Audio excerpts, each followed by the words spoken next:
Hey everyone, welcome back to another video of Pretty Lady. In this video, we share you how to make resin bracelet.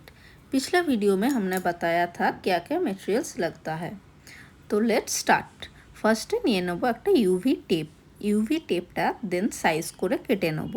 এরপর ব্রেসলেটের বেসটা লাগিয়ে নেব টেপের মধ্যে, যেন চারিদিকটা পুরো কভার থাকে, কোনোভাবে যেন কোনো বাবল বা এয়ার গ্যাপ না থাকে। ওকে, আরও সুবিধার জন্য দুটো সাইডে আইসক্রিম স্টিক বা যে কোনো কিছু দিয়ে তোমরা ইউভি যে টেপটা আছে সেটাকে ফিক্স করে নিতে পারো। নেক্সট আমরা দেব ইউভি রেজিন। তোমরা এখানে ইউভি রেজিনও দিতে পারো অথবা নর্মাল রেজিনও দিতে পারো।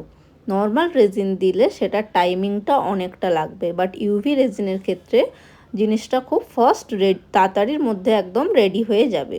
তো আমি এখানে ইউজ করেছি UV resin. UV resin 2-3 drop দেওয়ার পর পুরো ভালোভাবে স্প্রেড করে নিয়েছি চারিদিকে। দেন অ্যাপ্লাই করেছি বাবল স্প্রে, যাতে কোনো রকম বাবল না থাকে রেজিনের মধ্যে। তারপর তোমরা ইউভি ল্যাম্প দিয়ে ফিক্স করে নেবে। 2-3 মিনিট থাকার পর পুরো ফার্স্ট লেয়ারটা রেডি হয়ে যাবে। নেক্সট তারপরে তোমরা যে ফ্লাওয়ারগুলো আছে সেগুলো তোমাদের পছন্দ মতো বা কাস্টমাইজ যদি ক্লায়েন্টের রিকোয়ারমেন্ট থাকে সেই ওয়াইজ প্লেস করবে। নর্মালি জুয়েলারির ক্ষেত্রে আমরা ইউভি রেজিনটাই ইউজ করি যাতে জিনিসটা তাড়াতাড়ি তৈরি হয়। কারণ কি নর্মাল রেজিনের ক্ষেত্রে ধরো যদি আমরা নর্মাল রেজিন ইউজ করি তাহলে ফার্স্ট লেয়ারটা রাখার পর আমাদের ওয়েট করতে হবে 24 আওয়ার্স কি 48 আওয়ার্স।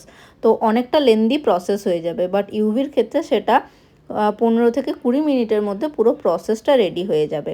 ওকে, আমি এখানে বেসটা ট্রান্সপারেন্টের মধ্যে রেখেছি। তোমরা চাইলে এটা কালারিং বেসও রেডি করতে পারো, সেক্ষেত্রে ইউভি রেজিনের সাথে কালার মিক্স করে বেসটা রেডি করতে হবে। ওকে, তো নেক্সট হচ্ছে গিয়ে ফ্লাওয়ারগুলো প্লেস করার পরে আমরা টপ লেয়ারটা দেব। টপ লেয়ারটা কিন্তু ট্রান্সপারেন্টই হবে, সেটা কালারিং যদি বেস হয় তা সেক্ষেত্রেও হবে, নর্মালের ক্ষেত্রেও হবে। টপ লেয়ারে রেজিন দেওয়ার পরে আমরা আবার বাবল স্প্রে দিয়ে একবার স্প্রে করে নেব, যাতে কোনো রকম কোনো এয়ার না থাকে বা বাবল ক্রিয়েট না হয়।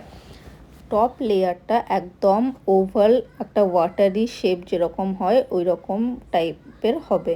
দেন আমরা আবার ইউভি ল্যাম্পের নিচে রেখে দেবো 3 থেকে 4 মিনিট। পুরোপুরি ভালোভাবে ড্রাই হয়ে যাওয়ার পরে ইউভি ল্যাম্প বন্ধ করে একবার দেখে নেব ড্রাই হয়েছে কি না। তারপর হচ্ছে ইউভি টেপ থেকে রিমুভ করব ব্রেসলেটগুলোকে।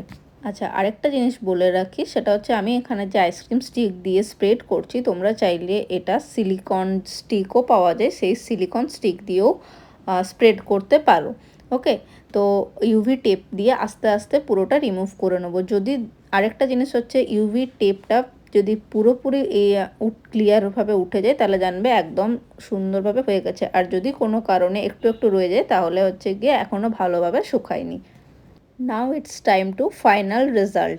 ওকে, তো আমার এখানে টোটাল 4টে অর্ডার ছিল। আমি তোমাদেরকে 2টো করে দেখিয়েছি, আর 2টো আমি অলরেডি করে রেখেছিলাম। তো এখানে সবগুলো মোটামুটি রেডি হয়ে গেছে। চলো ফাইনাল লুকটা তাহলে এবার দেখে নিই, আর কেমন হয়েছে জানাতে কিন্তু একদম ভুলো না। আর এই রকম সুন্দর সুন্দর ব্রেসলেট যদি নিজের লাভড ওয়ানকে গিফট করতে চাও তাহলে অবশ্যই কন্ট্যাক্ট করো আমাদের সাথে স্ক্রিনে মেনশন নাম্বারে।